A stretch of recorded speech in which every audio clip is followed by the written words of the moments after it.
नमस्कार दोस्तों, आइए कुछ कानून की बात जानते हैं। तुरंत स्टे आदेश यानी कि अंतरिम आदेश के माध्यम से व्यादेश प्राप्त करने के लिए क्या किया जा सकता है, आज इसके बारे में जानते हैं। सिविल मुकदमा दाखिल स्पेसिफिक रिलीफ एक्ट के 37, 38 के माध्यम से दावा दाखिल होता है, जो परमानेंट स्टे के लिए, अस्थायी स्टे के लिए दाखिल होता है। किंतु जब तक उस अस्थायी स्टे के लिए बहस होगा तब तक देर हो चुकी लगेगी, बहुत लंबी प्रक्रिया होती है। वादी को तुरंत एक ऑर्डर की आवश्यकता है, तुरंत एक स्टे आदेश की आवश्यकता है, व्यादेश की आवश्यकता है। तो वह सीपीसी के ऑर्डर 39 रूल 1 एंड 2 के माध्यम से उस दावे में एक एप्लीकेशन देता है और न्यायालय से निवेदन करता है कि उसे तुरंत एक रिलीफ चाहिए, उस व्यादेश का आदेश चाहिए, एक स्टे आदेश के लिए वह तुरंत सीपीसी के ऑर्डर 39 रूल 1 एंड 2 के माध्यम से प्रार्थना देता है कि यदि प्रतिवादी को समन जारी होगा, नोटिस जारी होगा, तो लंबा समय लग सकता है। इसलिए उसके प्रार्थना पत्र पर तुरंत सुना जाना आवश्यक है। यदि उचित हो तो एक आदेश पाना बहुत आवश्यक है।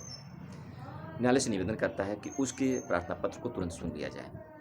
न्यायालय अगर उचित समझता है तो उसके प्रार्थना पत्र को सुन करके एक व्यादेश का आदेश यानी कि स्टे आदेश दे देता है और साथ ही हिदायत देता है उस वादी को कि इस के दावे की प्रति एवं अन्य बातें जो आदेश है उसकी सूचना प्रतिवादी को भेजी जाए और उसकी रसीद न्यायालय की फाइल में लगाया जाए।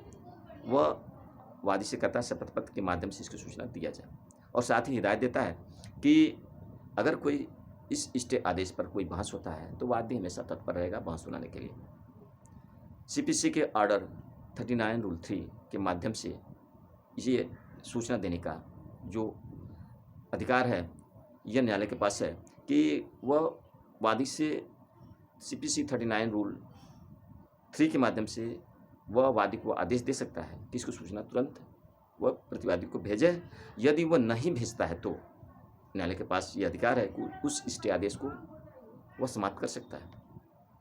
इसलिए सीपीसी के ऑर्डर 39 रूल 3 में ये सारी व्यवस्थाएं दी गई हैं। दोस्तों, जानकारी कैसी लगी? अगर अच्छी लगी तो लाइक करें, शेयर करें, सब्सक्राइब करें। धन्यवाद।